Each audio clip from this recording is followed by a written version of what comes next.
Buenas tardes a todos y a todas. Gracias por venir. En primer lugar, agradecer al Centro Cultural Koldo Mitxelena, no sé si lo estoy diciendo bien, por habernos acogido hoy aquí en el convento de Santa Teresa. En particular a Pachi, que está por ahí, me parece, por su atención y por su disposición a acoger este acto. Y al equipo técnico también, que nos está dando voz e imagen, creo que estamos retransmitiendo en directo. Bueno, yo soy Antonio Benicio Huerga, director editorial de Los Libros del Mississippi, editorial que ha publicado este nuevo libro después de más de una década, creo, de silencio poético de Mitchell Gaztambide. El libro llegó a mis oídos primero, hace un año y pico, en una feria del libro, a través de, más o menos, a través de Itziar Mínguez Arnaiz, que hoy nos acompaña aquí. Y bueno, ella sabe que a mí, aparte de ser editor, en mi tiempo libre y como profesión que no pude ejercer de alguna manera, a mí me gusta mucho el cine, y Itziar intuyó que el libro de Mitchell, y no solo el libro, sino la persona de Mitchell encajaba bien en el catálogo, en la idea de editorial que tengo, que es Los Libros del Mississippi. Entonces, pues todo vino después. Leí el libro, me pareció magnífico, como todo lo que he ido leyendo luego de Mitchell. Tiene muchos ecos a poetas que me gustan, entre ellos Itziar o Carmelo Iribarren, incluso Luis Alberto de Cuenca también tiene así ecos de ese minimalismo que utiliza el epigrama también. Entonces, es la poesía que a mí me gusta leer, poesía sobre todo que se entiende, poesía urbana, poesía sobre existencialista, por así decirlo, tórrida también incluso. Y bueno, no me voy a enrollar mucho más. Como digo, soy Antonio, el editor del libro, el menos protagonista hoy aquí. Y os voy a dejar con, no sé si se me olvida algo más, porque ha sido todo de repente. Bueno, sí, bueno, lo diré luego al final. Tenéis los libros por ahí también. Y bueno, os voy a dejar con Itziar, no sin antes decir que seguro que todos los que estáis aquí, prácticamente todos conocéis a Itziar, pero daré unas pequeñas pinceladas de ella antes para pasarle la palabra. Ella es poeta fundamentalmente, narradora también, que se estrenó hace poquito con la novela, con un libro sobre juegos, me parece que se llama el libro. Es su libro más reciente, novela además, su primera novela, y guionista también. Ha ganado unos cuantos premios de poesía, premios nada de provincianos, por así decirlo, o sea, premios prestigiosos. Itziar es una poeta prestigiosa, yo diría una de las mejores poetas del País Vasco que hay, con permiso de Mitchell. Mitchell es de los mejores guionistas que hay en España, cinematográficos, así que... y bueno, ¿qué decir de Mitchell Gaztambide? Que creo, no sé si hablarás, Itziar, tú de... Pero habla tú también lo que quieras decir. Sí. Pues que lo pone en la biografía que tuvimos que redactar entre los dos, pero de unas pinceladas. Bueno, los últimos trabajos cinematográficos han sido, creo que Way Down, el guión que hiciste para Jaume Balagueró, esta película de acción que es con una producción muy hollywoodiense, pero rodada aquí en España. Y lo último, la película de Víctor Erice, Cerrar los ojos, que espero que tenga muchas nominaciones al Goya, incluida la de Mejor Guión Original, que ganaste en 2012 el premio a Guión Original por No haber pasado los malvados, de las mejores películas del cine negro que se han rodado en los últimos años en España. Y aparte tiene una breve y prolífica carrera poética, para los que no lo sepan, que seguro que casi todos lo sabéis, pero bueno, lo diré para los que nos estén viendo, que no lo conozcan mucho. Ha publicado los libros de poesía Las aventuras de Máximo Tirati, en la editorial Pamiela, Ternura blindada, editorial Línea de Fuego, y el último, Moscas en los incunables, en Guacánamo. Y nada, sin más, como he dicho antes, os dejo con la magnífica poeta y, sin embargo, amiga Itziar Mínguez Arnaiz. Muchas gracias, Itziar. Gracias.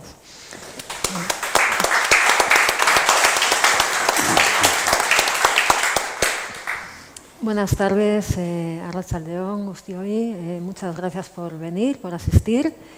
Quiero unirme a los agradecimientos de Antonio Benicio, a la gente que nos proporciona el espacio y nos da asistencia técnica, a todos ustedes por la asistencia, a Antonio Benicio por acompañarnos. No es habitual que el editor suela trasladarse para acompañar al autor, pero en este caso se trata de Mitchell Gartambide y la ocasión lo requiere. Muchas gracias a ti también, Mitchell, por haber escrito este libro. Hoy voy a confesar que estoy un poquito, se lo decía antes a ellos, un poquito nerviosa y emocionada, más emocionada que nerviosa, porque para mí presentar un libro de Mitchell Gartambide, un libro de poesía que los va sacando de 10 en 10 años aproximadamente, esa es la frecuencia en la que se prodiga como poeta, y siempre sus obras son muy esperadas. Yo creo que tiene un público muy fiel, que esperamos siempre que nos deleite con sus poemas. Y bueno, él fue profesor mío de guión, nos conocemos desde hace, yo creo que 26 o 27 años, no echéis cálculos, mejor que lo dejemos ahí. Estás igual que siempre se lo digo.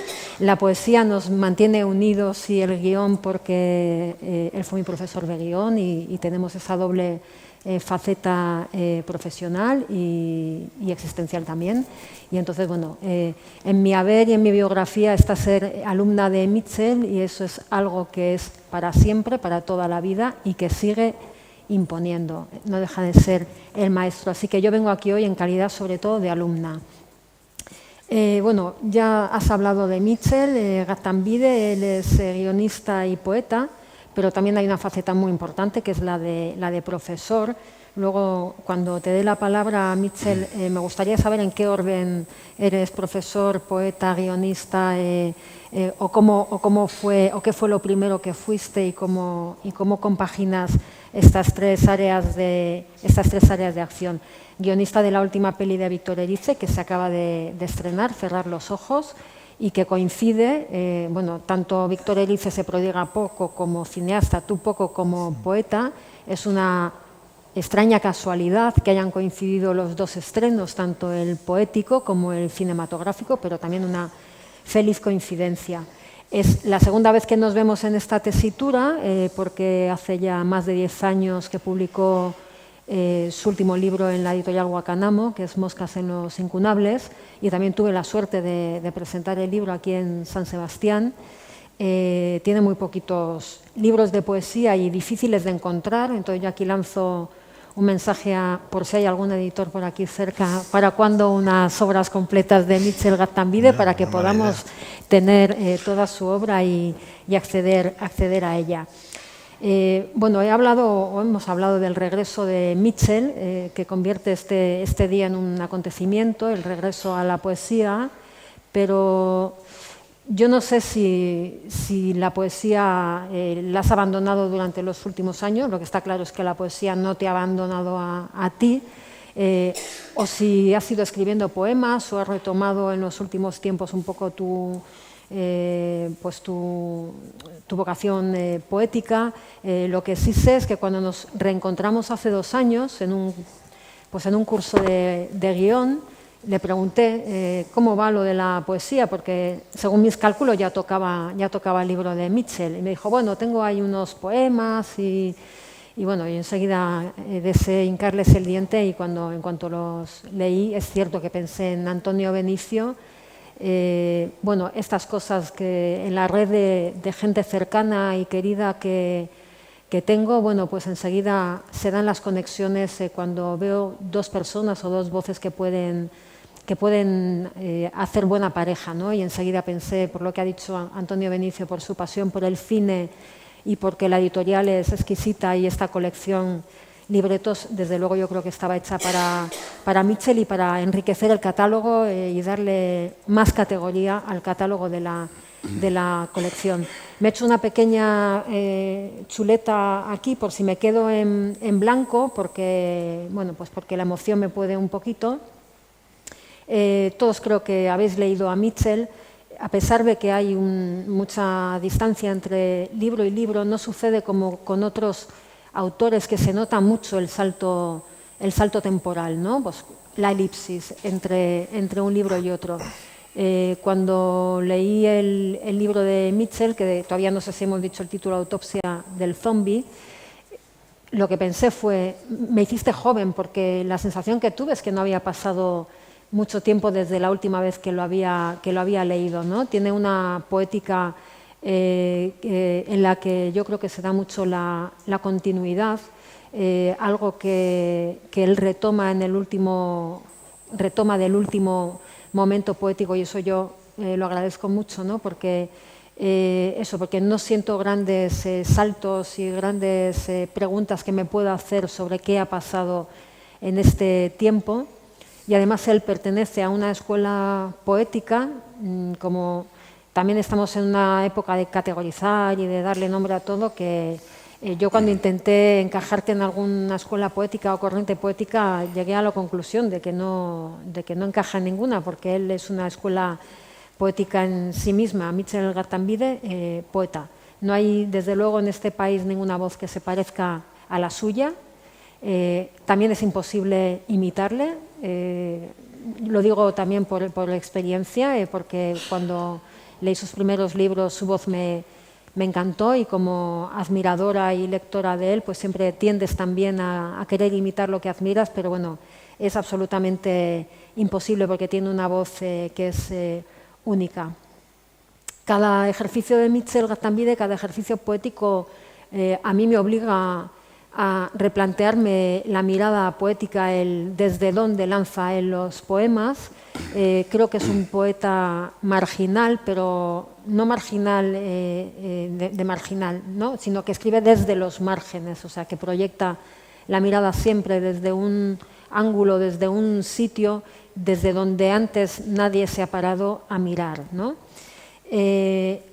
Hablando de esta continuidad entre su poética, hay una cuestión que se repite en los últimos libros, por lo menos en los últimos 3 libros, en este y en los 2 anteriores, y es que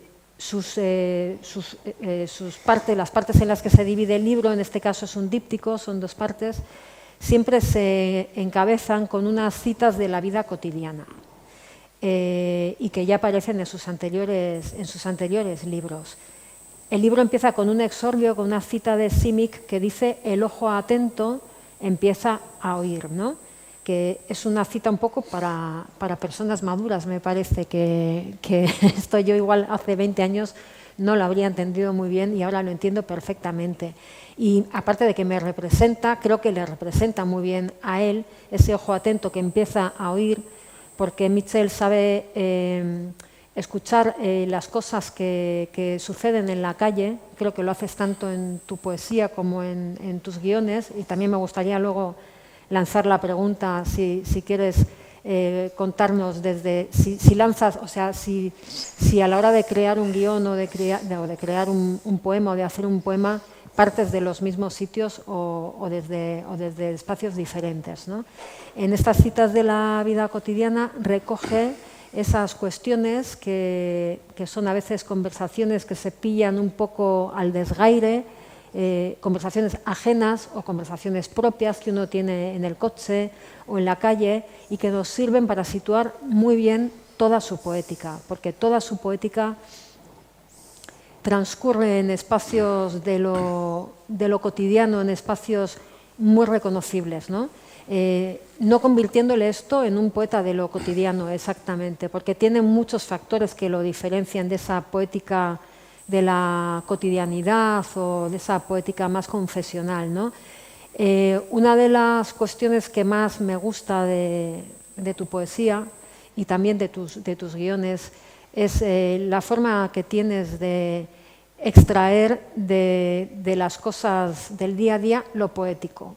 Es decir, Mitchell tiene el ojo atento, como dice, el oído atento a lo que se ve, como dice Simic, y lo que hace es extraer lo que de poético tienen las cosas, en vez de llevar a cabo ese proceso inverso que se da a veces en la poesía, que es coger una cuestión, un elemento de la vida cotidiana y salpimentarlo con poesía, condimentarlo con poesía, ¿no? Es decir, no es lo mismo escarbar y hurgar y pensar y ver qué es lo que hay de poético en este asunto, como ser, bueno, yo creo que es una poesía un poco más impostada, que es la que está ahora igual un poco más de moda, ¿no? Que es, bueno, voy a coger este vaso, voy a coger esta situación y le voy a poner poesía. Y eso es para mí una nota diferencial que convierte a Mitchell en un poeta, bueno, absolutamente diferente y único.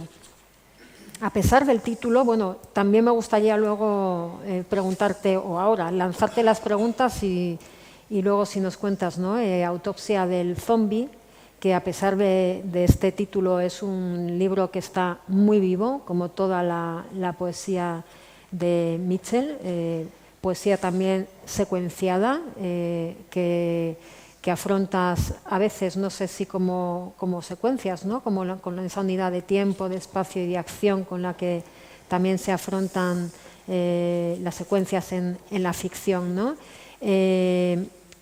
Bueno, estas son cuestiones que me gustaría que me contestaras después, ¿no? No quiero enrollarme mucho porque lo que quiero es que Mitchell nos cuente cosas. Sí quería añadir algunas cuestiones como que el título de Autopsia del zombie, igual que Moscas en los incunables, me llama mucho la atención porque son títulos complejos que no remiten a nada en concreto, que creo que solamente después de la lectura del libro se pueden comprender del todo, y también yo creo que aquí a lo mejor haces un proceso inverso, que no sé si es que lo primero que pones es el título y a partir de ahí lanzas tus poemas, o cuando ya tienes un conjunto de poemas les pones el título. Zombies, moscas, mucho marketing ahí, no veo, Mitchell. Pero también esto, yo compraría un libro que se titula Autopsia del zombie, vamos. O sea, tengo... Marginalidad, claro, joder, ¿no? Vamos, eso... Las moscas. Claro, sí. Bueno, y también la cuestión amorosa, que a mí me llama muchísimo la atención en la poesía de Mitchell, que es cómo aborda siempre la cuestión amorosa, huyendo absolutamente del tópico y de los lugares a los que estamos habituados, ¿no? Sin que eso signifique que no haya un romanticismo genuino en todos sus poemas que tocan el tema amoroso, y que hacen que al final encuentres también la poesía en las cuestiones más sencillas de la vida cotidiana, donde nadie o casi nadie es capaz de encontrar el romanticismo o la ternura, ¿no? Siempre atravesados tus poemas por esa ternura blindada que también me representa. Me gustaría saber también cuánto hay de western en tus poemas, igual que hay mucho de western en tu cine. Yo siempre, no sé si Mitchell, tú te acuerdas de todas las cosas que nos dices a tus alumnos, pero quiero que sepas que a mí muchas de las cosas que me has dicho han sido tan definitivas en mi vida que me han hecho tomar unas decisiones u otras. O sea, tú eres en buena medida responsable de muchas de las cosas acertadas y de las cagadas de mi vida, que lo sepas. Te lo digo para que... Porque alguna vez sí que hemos comentado, yo suelo siempre decir esto de que Mitchell Gaztambide decía en sus clases que el guión y la poesía tienen mucho que ver, y él me dijo, yo no me acuerdo de haber dicho eso. Y yo le dije, pues yo voy contando esto en todas las entrevistas que me hacen y diciéndoselo a todo el mundo, y luego esta cosa se ha repetido porque hay gente que luego lo ha contado. Y otra cosa que nos dijiste a Pedro Fuentes, que fue alumno tuyo también y es compañero mío de trabajo, y a mí, en la época en la que nos dabas clase hace 20 y tantos años, nos decía, vosotros cuando salgáis ahí afuera, agarraos bien a cualquier columna que encontréis, agarraos bien a las columnas. Y hace 2 años, cuando nos volvimos a reencontrar, después de una comida en la que estuvimos los 3, la despedida fue, y la tengo aquí apuntada, chicos, ya no hay columna a la que agarrarse. Entonces, esto que yo no sé si él es consciente de hasta qué punto marca la vida de sus alumnos, yo siempre seré ya lo he dicho antes y lo tengo en mi haber con mucho orgullo, alumna de Mitchell, y mi maestro, no sé si estas cosas que a mí me marcan tanto, él las tiene muy presentes, pero bueno, él es en la vida también, creo que como es en su poesía, un maestro que sabe reflejarnos como un espejo, hacer que nos reconozcamos. Espero que no tarde 10 años más en tenernos aquí todos esperando nuevos poemas. Disfrutad mucho de Autopsia del Zombie, como os he dicho, un libro que está súper vivo. Luego supongo que nos leerás algunos poemas para que podamos escucharlos en tu voz. Y gracias por servirnos este puñado de poemas que son para mí pepitas de oro en un agua cada vez más contaminada y que a mí me hace recuperar desde luego y sin duda alguna la fe en la poesía. Y bueno, pues muchas gracias, Mitchell, y te cedo la palabra para que podáis escucharlo. Muchas gracias.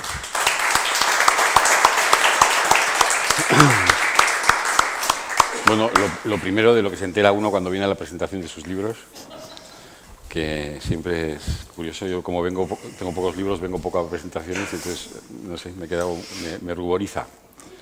Te agradezco mucho y, bueno, contestando a la última pregunta, si me acuerdo de lo que les digo a los alumnos, pues alguna cosa me acuerdo, pero de todas esas cosas que dices, no. Y aparte, lo que es bueno es que te vienen los alumnos recordándote cosas que les has dicho que dices, hostia, esto qué brillante es, ¿no? Esto que... Pero bueno, en fin, hay que rellenar 2 horas, 3 horas o 4 horas y uno suelta lo que sea. No sé si, bueno, voy a contestar a 2 cosas y luego voy a leer y luego si queréis, pues charlamos un poco, no sé cómo se suele hacer, si hay preguntas o, bueno, yo qué sé. La primera pregunta, que es de la que me acuerdo, es, decías, la enseñanza, la poesía y el guión, que es antes o que es después y tal. Lo primero de todo es la poesía, porque la poesía era una cosa que yo podía hacer con mis medios. Y yo venía de una familia muy humilde, es decir, no tenía dinero, no había escuelas de cine en España, y yo escribía poesía porque era barato. Era barato, se hacía en poco tiempo, me gustaba mucho la música, las letras de las canciones, el rock and roll, los primeros poetas, me acuerdo de César Vallejo, me acuerdo de Ramón Irigoyen, El deslumbramiento, se puede escribir eso, y entonces, bueno, no sé, y entonces, bueno, pues escribí. Y después recuerdo que llegó un poema que era demasiado largo, que empezó a crecer y crecer y crecer, que es lo que acabó siendo La vida mancha, y entonces me compré algunos libros de guión para intentar aprender cómo se escribía, y escribí un guión que se vendió, y bueno, a partir de ese momento empecé la carrera de escritor profesional o mercenario, que es como me gusta llamarme, porque es una escritura en principio por dinero, aunque también el otro día me hacían unas preguntas y tal, que por qué acepto guiones o películas y tal, y yo recordaba un verso de Gil de Viezma, que me acordé mal en la cita que di, pero que ahora me acuerdo bien, que decía que el amor se paga de 3 maneras, ¿no? Con pasión, con inteligencia o con dinero. Pues cuando me pagan con una de esas 3 cosas, yo me suelo meter en el ajo. Y bueno, entonces, claro, comparado en número de páginas de volumen escrito, yo en guiones he escrito miles de páginas. En libros de poesía, pues ya veis lo gordo que es este, los otros 3 son igual de gordos. Entonces, en 40 años, pues habré escrito, pues, no sé, 100 páginas, 120, con lo cual, lo que pasa es que la poesía es algo que constantemente está apareciendo, tanto en los guiones, que se mezcla a través de los diálogos o de las imágenes, o lo que sea, o en algunos momentos, no de manera continuada, en la que yo escribo pues un verso, 2 versos, luego los recupero, luego los tal, es decir, siempre está. Por eso me cuesta mucho armar un libro. Y en los libros, cuando los armo, casi siempre hay poemas, como luego os contaré, hay alguno que tiene 30 años, otro tiene 15, otro tiene no sé qué, que luego de repente los retocas, porque los poemas no es cuando los escribes, sino cuando los acabas. Entonces, igual empiezas a escribir hace 20 años y lo terminas ayer, ¿no? Entonces, eso. Y luego la enseñanza fue por una cuestión económica. La vida de los escritores profesionales, entre comillas, o mercenarios, está sujeto a mucho altibajo, y entonces en los momentos bajos, de repente me ofrecieron dar un curso, me venía como Dios para pagar el alquiler y lo di. Y entonces poco a poco me fueron ofreciendo más y al final encontré cierta pasión en el hecho de ese intercambio que es que te roben para robar tú, ¿no? Y que me permite todavía a mi edad cotejar gente muy joven de otras generaciones que me roban, pero a los que yo también robo, y quedarme un poco, como decía Jaime Sabines, siendo joven por contagio, nada más que por contagio. Y bueno, eso es más o menos. Entonces, ¿qué es lo que más? Pues yo creo que soy un escritor de guiones que todavía escribe poesía de vez en cuando y que da clases de guión cada vez menos porque me da pereza viajar y ese tipo de cosas, pero que todavía mantengo eso porque me gusta y me da mucho. Y que no sé qué más preguntas me has hecho. Porque, creo que las tengo aquí alguna. No, pero no sé si hay alguna cosa más, podría ser interesante o no. Sí, bueno. Autopsia del zombie, sí, pues porque estás ensimismado. Vives ensimismado por distintos motivos, naturales y artificiales, en algunas ocasiones, y entonces de repente ese zombie, pues se le hace una autopsia y a ver qué hay dentro, ¿no? Y entonces, bueno, pues eso es, el zombie me representa de alguna manera, metafóricamente, y también me parece un título que es raro, pero no es solemne, y que creo que representa también las poesías que hago, que intentan por lo menos no ser solemnes. Algunas son más complicadas que otras de entender, porque igual no las entiendo ni yo, pero normalmente es un territorio de literatura en el que cualquiera puede leer un poema y entender algo o no. Otra cosa es que le interese o no, le parezca poesía o no, porque mi gran problema siempre es decir, ¿esto que haces tú es poesía? Me acuerdo que le pregunté una vez a una chica, ¿no? Cuando empezaba, leí los poemas y tal para ver si la deslumbraba, y me dijo, esto no es poesía porque no rima. Entonces yo me quedé muy preocupado y luego ya fui descubriendo el ritmo interno, no sé qué, no sé cuál, y dije, bueno, pues me voy a relajar. Y entonces eso. Entonces si es poesía o no, como yo tampoco vivo dentro de un ambiente muy de poetas o de escritores, tampoco vivo en un ambiente, yo vivo en San Sebastián, estoy muy lejos de los centros de poder cinematográficos, entonces no vivo muy pendiente de los productores, de los actores, conozco a algunos, otros no conozco, eso me permite tener una vida cotidiana muy normal, comprar el pan, hacer la comida, y eso me parece que es lo que más cerca puede estar del tipo de poesía que yo hago, que me mantiene siempre muy apegado a la vida, a una vida que es complicada, que es tal, pero a la que a mí me gusta la vida, me gusta la gente, me gusta eso, entonces espero que mi poesía transmita un poco de eso, ¿no? Pero bueno, no sé, y no sé qué más. No, una cosa que sí que me gusta mucho también de tu poesía y que creo que se nota en el resultado es que creo que estás bastante alejado del mundillo poético, ¿no? Absolutamente. Y eso se nota un montón, para bien, o sea, porque tus poemas están muy poco contaminados de modas, de tendencias, bueno, y tú estás muy poco maleado también en este universo mundillo poético que Antonio Benicio tú también lo conoces y que hay veces que en lo poético hay tantas cosas extra poéticas que la poesía dices, ¿dónde se queda, no? Y entonces yo creo que es muy importante que de vez en cuando podamos leer libros de alguien que no está contaminado por eso. Tú eres tú eres feliz en tu burbuja. Yo no vivo pensando si formo parte, o sea, yo tengo claro que no formo parte de ese mundo. Claro. Entonces, o sea, no significa no tengo ninguna preocupación al respecto, ¿no? Siempre me acuerdo además de una cosa, que cuando salió Gran Hermano, el programa de televisión, Millás, con su brillantez habitual, decía, bueno, esto es muy heavy, pero habría un Gran Hermano todavía mucho más heavy que este, que es un Gran Hermano de poetas. Ay, sí, yo eso sí lo he soñado también. Se sacarían los ojos sí. Y ese tipo de cosas en directo, habría crímenes y tal. Entonces dije, hostia, esto mejor alejarse y mantenerse como un poeta secreto y tal, que no tiene ningún contacto con ese tipo de cosas. Porque conozco a alguno, aparte de Carmelo, que está un poco vive en Donosti y tal, y a ti y tal, pero conozco a Carlos García Munté, que fue alumno mío y tal, pero no conozco a nadie más, ¿no? Y eso me permite, bueno, no me permite nada, es así, punto, ¿no? Pero me parece que está bien eso. Sí, está porque muy bien. escribes lo que quieres. Sí. Si es poesía mejor o peor o tal, pues bueno, pues ya está, y tampoco tienes mucha preocupación, o sea, no estoy aspirando al Nobel ni al... Me relaja mucho, ¿no? Levantarte todos los días a ver si gano un Nobel, dices, hostia, pues eso, es un peso tremendo. Y nada, pues eso. Bueno, siempre que hablamos y tal, siempre me acuerdo del western, que es un género el western, que a ti te... Hombre, el western forma parte, es uno de mis géneros de crianza, ¿no? Sí. Pero siempre me cuesta mucho saber, yo no sé, cuando le has hecho la pregunta me he quedado flipado, porque digo, ¿esto cómo, qué contesto yo? Pues no diría que el western es uno de mis referentes poéticos, ¿no? No, para nada. La vida. Entonces, la vida y el western tampoco, no vas a caballo por la vida. No, Entonces, ya, pero tú decías, él decía en sus clases que todas las historias son, de alguna forma, beben de ese inicio de los western, que es un forastero... Llega a un sitio. Llega a un sitio. Sí. Hombre, Hay algo tiene algo en la eso, poesía ¿no? también hay algo, en tu Hay algo poesía de también eso. hay Tú algo de llegas eso. a un sitio y ves algo que te llama la atención y que curiosamente está ahí y que a lo mejor la gente o mucha gente no ve. Entonces la poesía también está en eso, ¿no? En poder ver y sacar cosas que están pero que otros no han podido ver. Igual ese es el único talento que tiene un poeta, ¿no? Ser capaz de eso. Me acuerdo, Y si lo tiene. Y si lo ese tiene, pero por ejemplo los paraguas de Carmelo Iribarren, sí. ¿no?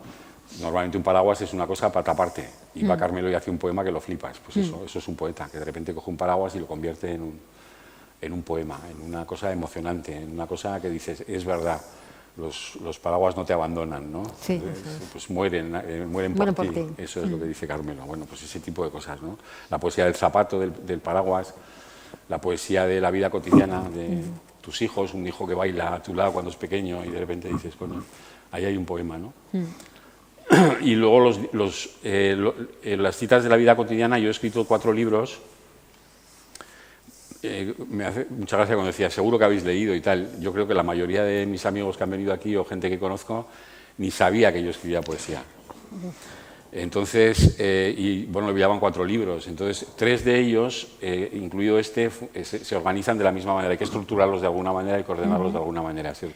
Se estructuran en partes, número 1, número 2, número 3, tampoco, en fin, se me va mucho la perola, y cada uno tiene una cita de la vida cotidiana. Son citas de la vida cotidiana, pequeños diálogos que algunos he robado de la calle, cosa que hago mucho para los guiones y tal, y otros, a partir de los guiones, de las cosas que escuchas, los retocas, los contextualizas, le das siempre aparece en el coche, en no sé dónde, en el bar, en no sé qué, y bueno, haces un pequeño diálogo que me parece que sí, que sitúa un poco el tipo de poesía que es, ¿no?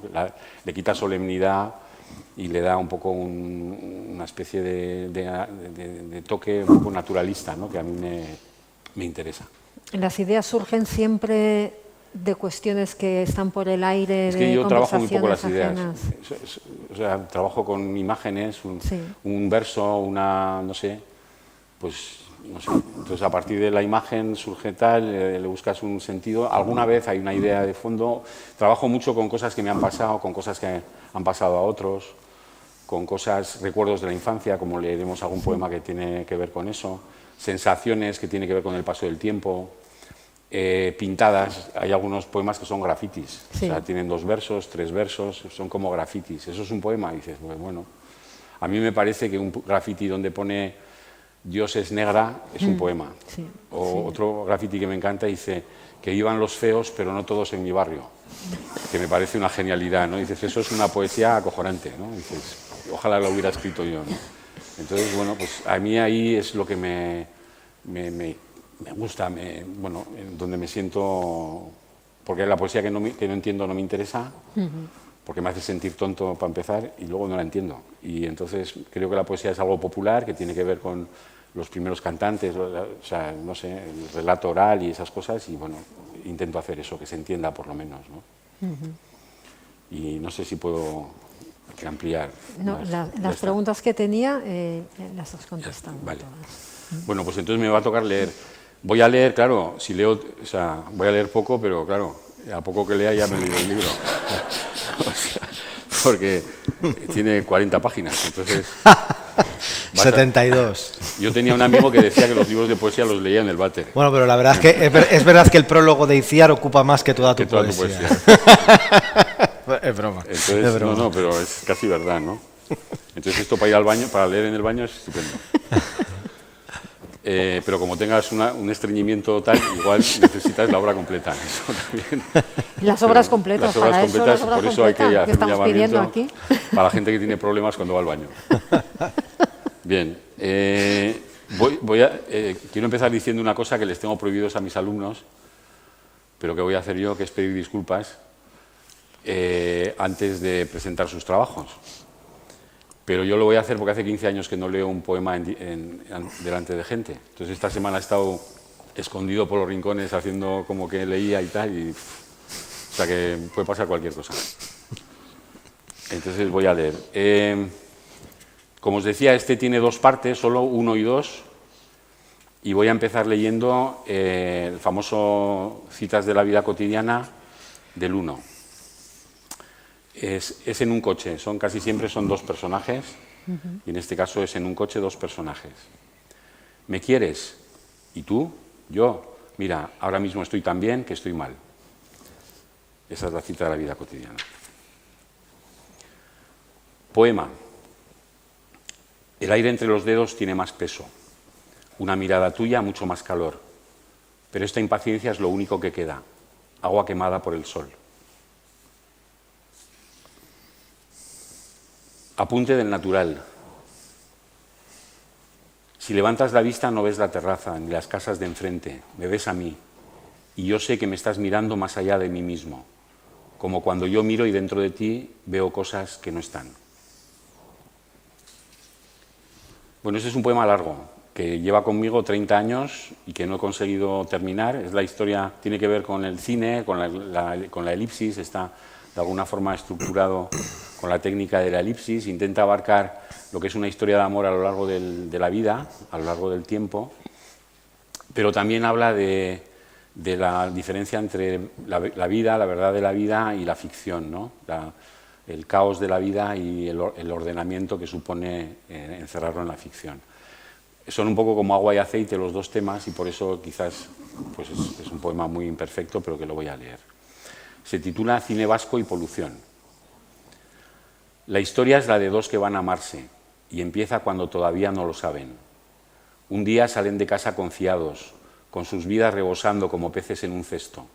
Cuando regresan sonríen, presagio de que lo han perdido todo. Vedlos luego ya en la alcoba, cogiendo el rostro del otro entre las manos. Se dan de comer almendras, son amargas pero curan, como charcos de dulzura que estuviera un poco muerta. Ahora es domingo y el viento acerca el humo de la fábrica cercana. Él mira sus dedos larguísimos, no se quita de la cabeza que podría clavárselos en el pecho. Ella contempla el brazo fuerte que ha pensado tan nítidamente penetrándola. Y los 2 quietos, detenidos, como ascensores rotos en un edificio vacío. De pronto es verano y son más viejos. Entierran al hermano, al amigo. Miran la caja, pero son ellos los que entran en el muro. Salen ya cogidos de la mano, a terminar su historia los 2 que tanto se han amado. Y se los traga la gente como dentro de un espejo hecho añicos. Parece triste, pero es frío y ajeno. Solo la ficción es un destino. El poema vida, verdad sin rumbo. Ahora voy a escribir un poema también que tiene unos cuantos años. Antes hemos comentado que la vida del escritor mercenario tiene sus momentos de subida y de bajada, y este está escrito en un momento de crisis económica, con dificultades para pagar el alquiler, y sin embargo es un momento de alivio, de dulzura, de felicidad en un momento complicado. Y se titula Un ratito de gloria. Dice: escuchando música, fumando un poco de María de la que plantó Echeverría. Es julio en Donosti. Un observador externo diría que las cosas no pueden ir peor, pero no sé si es la mota o la brisilla que entra por el balcón o los recuerdos, pero esto se parece a un ratito de gloria. Dos poemas que recogen 2 cosas que vi y que yo me inventé después, el desarrollo, lo que había antes y después, y que tienen que ver también con el personaje poético, porque una de las cosas que nos pasa tanto cuando escribimos guiones como poesía es que podemos tener el sexo que queramos, la edad que nos dé la gana, etcétera, etcétera. Podemos ser quien queramos. Estos 2 poemas están escritos desde un punto de vista femenino. El primero se titula Secuencia. Está dedicado a mi amigo Chiqui Caravante. Dice: ya está. He cogido el último autobús. Tú te has quedado solo, mirándome desde la calle. Así lo habíamos decidido. Estaban todos los asientos ocupados. He ido donde un tipo. Déjeme sitio, estoy preñada. El tipo no se lo ha creído, pero se ha levantado. Ya está, mi amor, he pensado. Este es el autobús que me lleva a lo que me espera. Entonces he cerrado los ojos, he puesto las manos sobre mi vientre y he ido todo el viaje hablándole al niño que no me has hecho. y ahora una estampa madrileña, nativa con guiri en Tirso de Molina. Se lo digo, tú eres mi indigestión, mi vicio bueno, y él sonríe. No sé si me entiende ni si le entiendo yo, solo sé que le toco y se rompe, y que si me toca estoy borracha. Ay, la edad. La edad, sobre todo algunas edades, comparto con algunos miembros del público, amigos también, tienen una edad complicada, que también forma parte de la vida cotidiana y que la altera y por lo tanto que es objeto de poema. Esto es un autorretrato a los 60. Dice, sentado en mitad del decorado, golpea la pierna incesante como un batería sin arma. Impaciente como una mesa que cojea, se dispone a enfrentar el futuro. Pero acude el instante y le pasa entre los dedos como un aviso de brujas. Y ahí se ve en el espejo que no miente, con todos los miedos intactos y como la harina sucia, feo. Palabras de amor, un tema recurrente en la literatura, en las canciones, parábolas de amor, de Serrat, etcétera, etcétera, y bueno, pues una imitación o lo que fuere. Frases, palabras que se dicen los enamorados. No hay leche, mejor, qué buen pan, tu veneno, soy feliz. ¿Te ha dolido? Me he cansado. La esperanza, sigue, otra vez, no lo entiendo, nunca más. ¿Dónde estabas? No importa, eres todo. ¿Hasta cuándo? Bésame, espera, ¿por qué? Sin ti, me estoy muriendo. ¿A qué hora? Un poco más. Espera, ¿por qué? Sin ti, me estoy muriendo. ¿A qué hora? Un poco más. Mi vida. Va fanculo, hija de puta. Un poco más. La memoria, la infancia, el lugar donde todo nace, donde para mí por lo menos está todo, digamos, la gasolina que me ha servido para inventar o para crear y tal.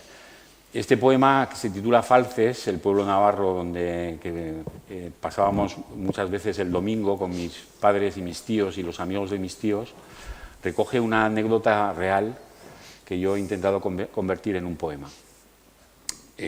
Como os decía, se titula Falces, está dedicado a Genaro Ruiz, Antonio Cacaña y sus familias y la mía, y especialmente a mis tíos Laura Mendaza y Félix Muñoz. Estábamos en el río con los mayores. Íbamos a merendar cuando se oyeron los gritos de la madre. Los hombres se echaron al agua. A Cacaña le pasó el niño entre los dedos y en el último instante Genaro lo cogió de las pestañas. Lo trajo hasta la orilla y se lo devolvió a su madre. Luego se tumbó y cerró los ojos, agotado. Nosotros le mirábamos y al niño salvado con los ojos fijos en el suelo, sin decir nada, envuelto en una manta, mientras sus padres lo recogían todo apresuradamente.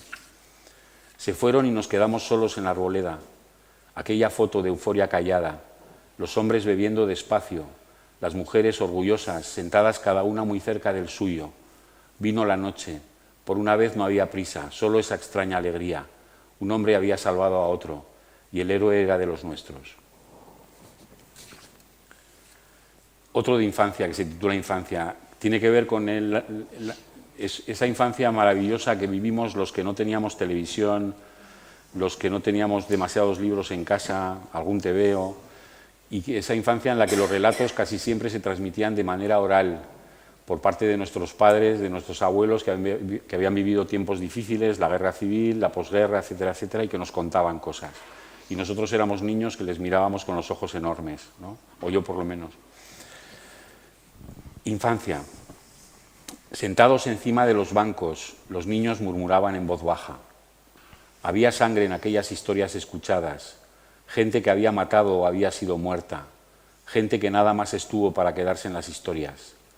Sentados encima de los bancos les quemaba los ojos la impaciencia, sangre, tal vez amores, guerras, traiciones, aventuras, esa vida hirviendo al fondo del armario, como un tarro de miel con escorpiones dentro.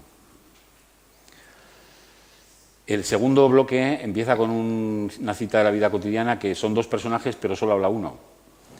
Es en un garito a deshoras. Y dice el que habla, tú pareces callao. El otro le mira y asiente y dice, eso está bien, los callaos viven más tiempo.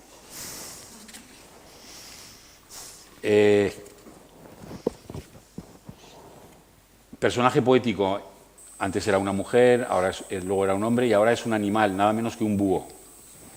Un búho que se va a despedir de la vida. Últimos instantes del búho. En el corazón del bosque espero a que muera la luz. Solo entonces me arrastro lentamente hacia el acantilado de la rama del roble. Me deleito un instante con el estruendo de la vida. Luego abro los ojos, pues sé que aquí son el faro de la noche. Veo el alimento temblando en el suelo y un ratón orina sobre el rescoldo de mi última mirada. Pero hoy esa hambre no es mía. La muerte es una campana que escuchan los seres que se arrastran. Y es mi grandeza morir con los ojos abiertos. Esperar el dedo de la brisa que me empuje y me haga caer pesadamente, como una piedra, un durazno o una civilización.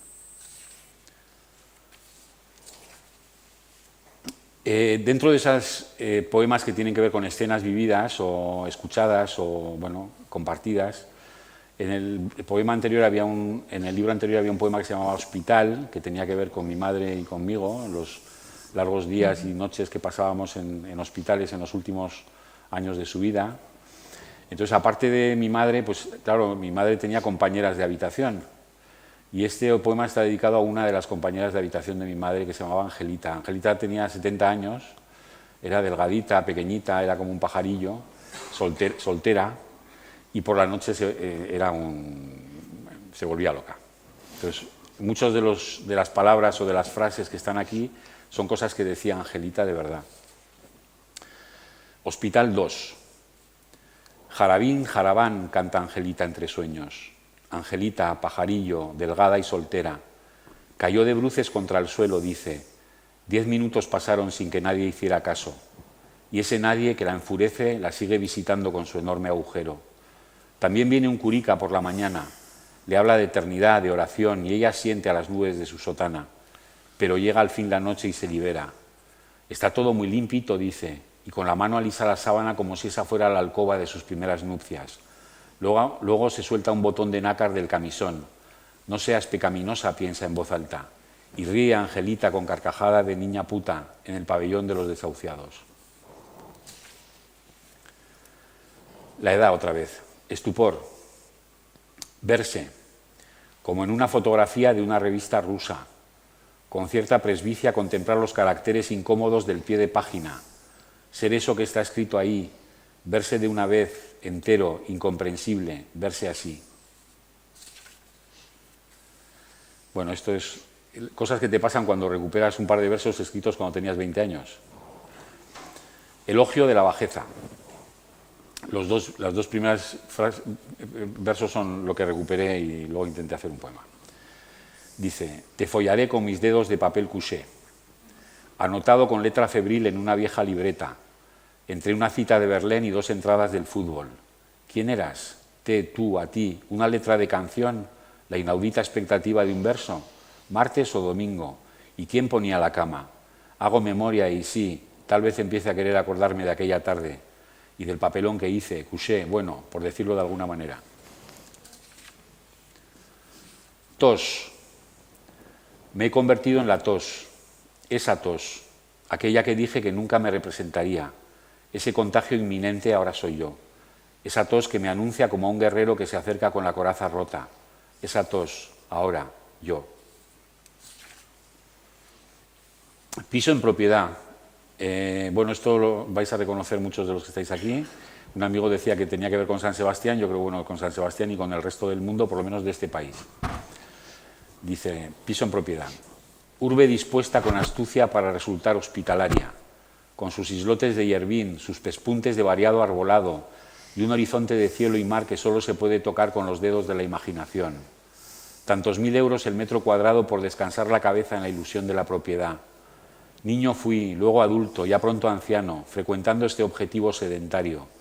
Y así mis piernas fueron de cuajo cortadas, mi rabia extraviada como el sueño de otro, mi libertad papel pintado en la pared, mi valor el de mercado. Ya empezamos con los poemas cortitos. Este se titula Fin del mundo tal como ahora es conocido. Es más largo el título que el poema. Nada más éramos 3. Un golpe de viento nos diezmó. Quedaron 2. No se entendieron. Este es el poema más antiguo que he escrito yo, que tengo en el libro, que tiene 30 y tantos años. Yo cuando empecé a escribir imitaba, sí, no sé si con mucha fortuna, a los poetas griegos y latinos, Catulo y Marcial sobre todo, sus poemas pornográficos, eróticos, amorosos.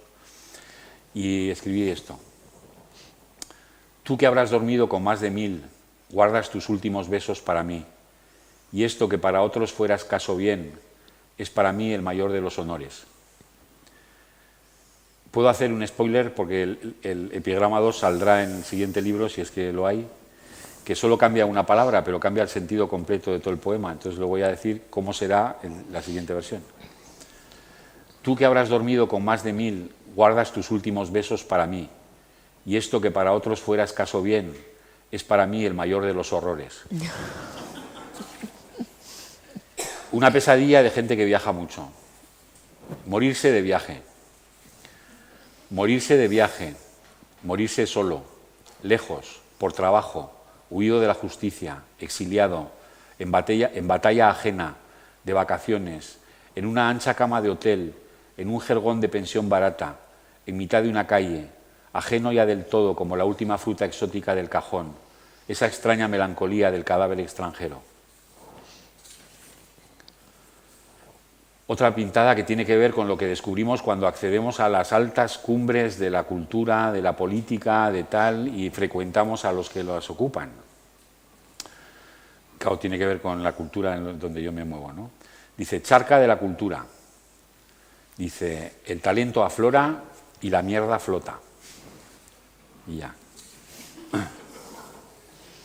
Jubilación. Cosa que los escritores mercenarios no tendremos nunca, pero es un anhelo, ¿no? Sol, paciencia, un guiso sencillo de untar, algo de dinero, un párrafo diáfano y descreído, un café solo y prohibido, un recuerdo amable en el duermevela, un banco bien orientado junto a una escuela de enfermería.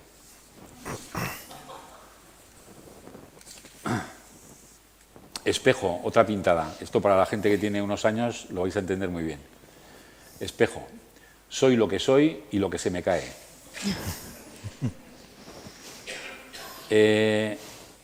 Este poema, Desasosiego, bueno, es un poema que tiene que ver con la palabra, con lo que significa, con eso. Desasosiego. Es una palabra que tiembla entre la punta de la lengua y el paladar. A eso remite, a ese temblor. Es decirla y sentir una pistola apretando la sien.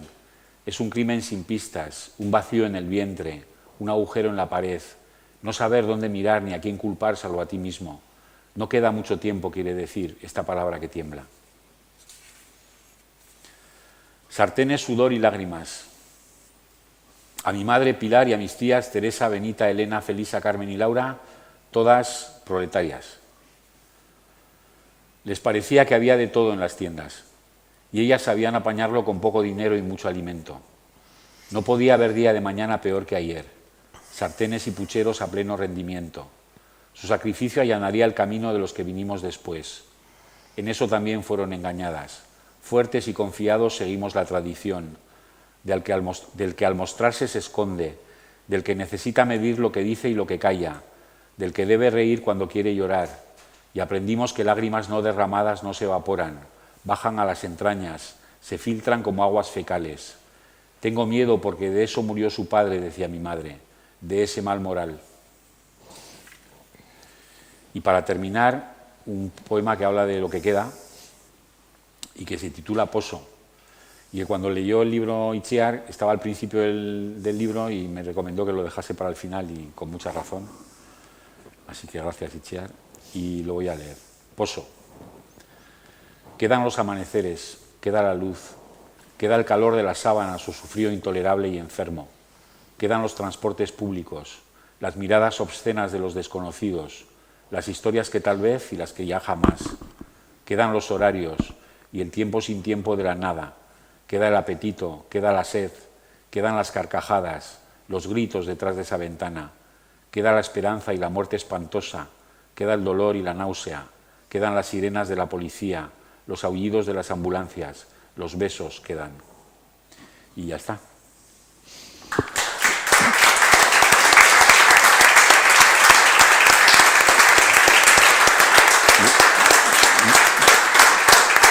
Muchas gracias. Quedan 7, 8 poemas más que misteriosos para mantener un poco la intriga. Eso. No sé si queréis comentar alguna cosa o preguntar algo o lo que sea. Daros las gracias por... Ah, sí, por favor. Has hablado de la edad difícil. Sí. Has hablado de la edad difícil.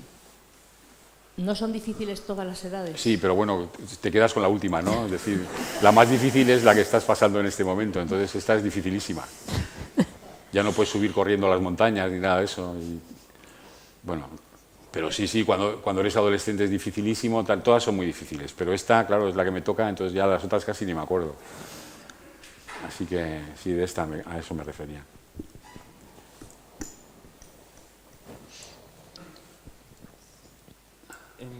Cuando hablas de que muchos de tus poemas los has rescatado y de que el total de poemas quizá no sea tanto como las páginas de los guiones, ¿lo tienes todo guardado o lo vas revisitando?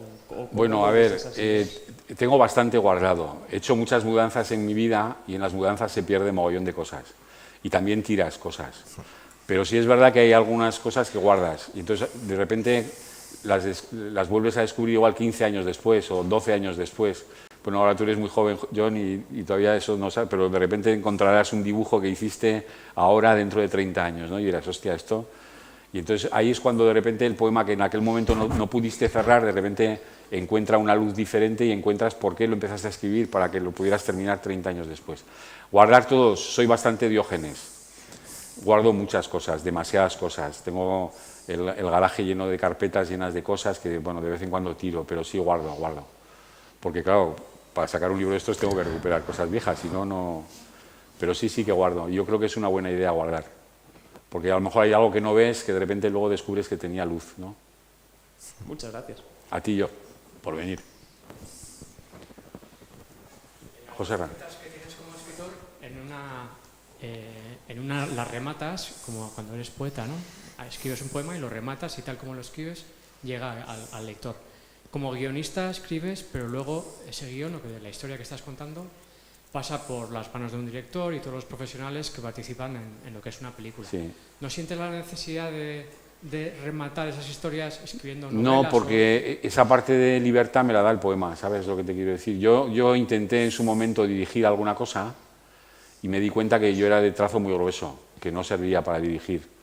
Entonces me parecía que escribir guiones ya tenía lo suficiente como y que tenía la suficiente movida, y intentar hacerlo bien ya era suficiente responsabilidad. Cuando escribes una historia que se convierte en un guión, ¿no sientes la necesidad de escribir, por ejemplo, esa historia u otras como novela, para poder rematarla, llegar hasta el final y... Sí. Hombre, la novela es otro territorio, que me da mucho respeto, ¿sabes? Sonsoles Ortega, Onega y tantos esos grandes escritores, ¿cómo llegar a esa altura, no? O sea, entonces... me da mucho respeto la novela. Es mucho tiempo, es mucha soledad, no sé cómo decirte. Creo que no serviría para escribir novelas, a pesar de que me gustaría mucho, ¿no? Pero no lo he intentado nunca y me da mucho respeto, ¿no? Pero ya te digo, a mí he tenido la suerte también en cuanto a los guiones. Parece que de repente la gente piensa entre el guión y la película es otro mundo. Y dices, bueno, depende. He tenido la suerte de trabajar con directores muy exigentes, y los directores muy exigentes hacen guiones que llaman ellos de hierro. Los guiones de hierro están muy detallados. Es verdad que esa manera de detallar los guiones les permite ser muy libres en el rodaje e incorporar y descartar muchas cosas, ¿no? Pero digamos que es una escritura que, a pesar de que no haya nacido para ser leída, nosotros abordamos como si pudiera ser leída, ¿sabes? Entonces, y en cuanto al acabado de las cosas y tal, es verdad lo que dices, que hay veces que te quedas un poco como en tierra de nadie, pero al mismo tiempo, ya te digo, los poemas a mí me descargan de esa frustración, ¿no? Que tampoco la siento. O sea, entiendo muy bien cómo es mi trabajo y en qué consiste, y estoy muy cómodo en él, ¿no? Haciéndolo. Y tengo un ego muy relativo. Entonces, bueno.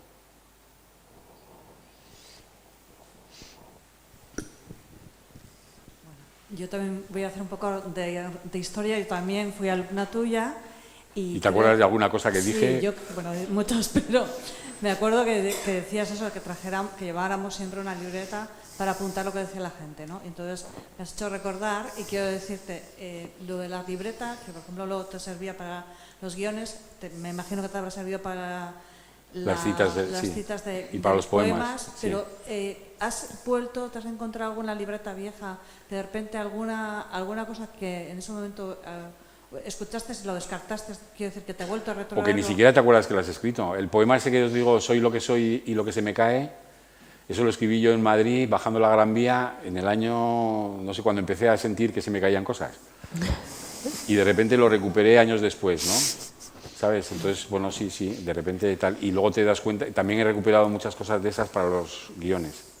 Muchos diálogos. Es que la vida te ofrece unos diálogos. El otro día, bueno, no sé cómo decirte, iban un matrimonio por la calle, os lo he contado muchas veces, creo, en clase. El típico matrimonio de 40 años y tal, con una niña de 8 o 9 años, de la mano de los dos por el mitad de la calle, y tú vas detrás, porque claro, los guionistas somos como espías de la vida, pero bueno, como silbando, como que no...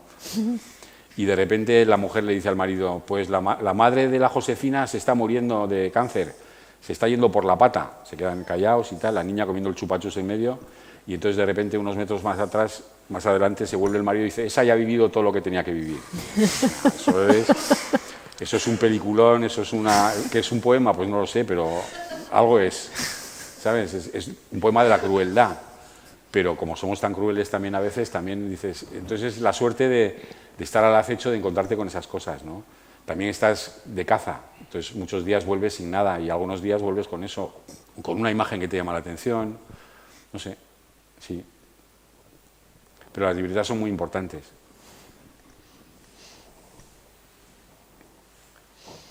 Bueno, pues nada, pues muchísimas gracias de verdad por venir. Yo cuando... Jesús, gracias. Bueno, yo sí sabía que habías escrito el libro de poemas, pero desafortunadamente siempre lo fui dejando y no te había leído hasta ahora. Me ha maravillado. Antes has hablado de los orígenes de La vida mancha mucho antes de la película. Y La vida mancha, bueno, siempre he pensado que es una de las mejores películas del cine español y de las más poéticas.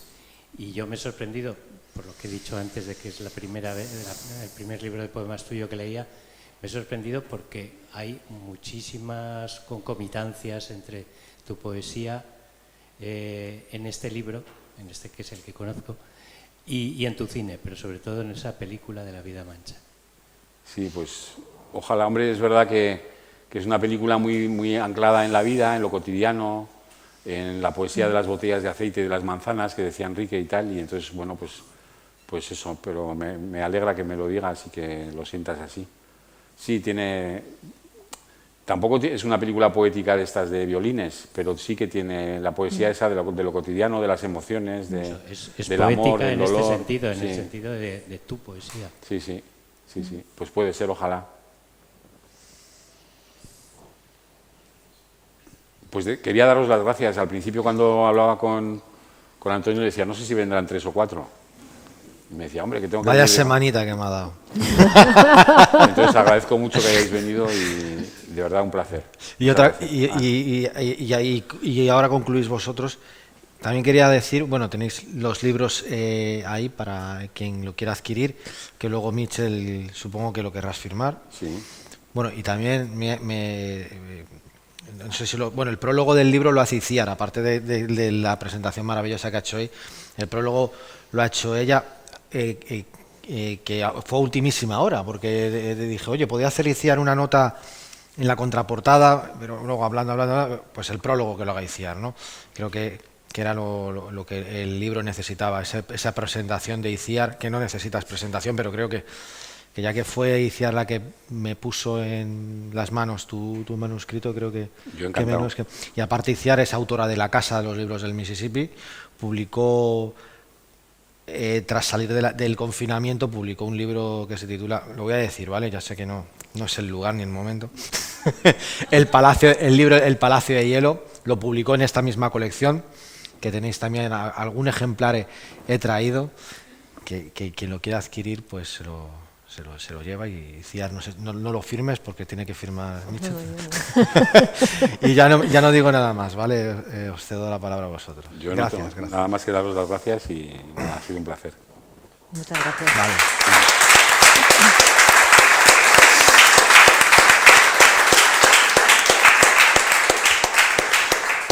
Oye, ¿nos quieren hacer una foto o alguien que nos quiera hacer una foto de recuerdo para? Yo me sentaré ahí, supongo, para firmar o lo que sea. Sí, mira, que nos haga una foto. Sí. Vicky, ¿nos haces una foto? De recuerdo.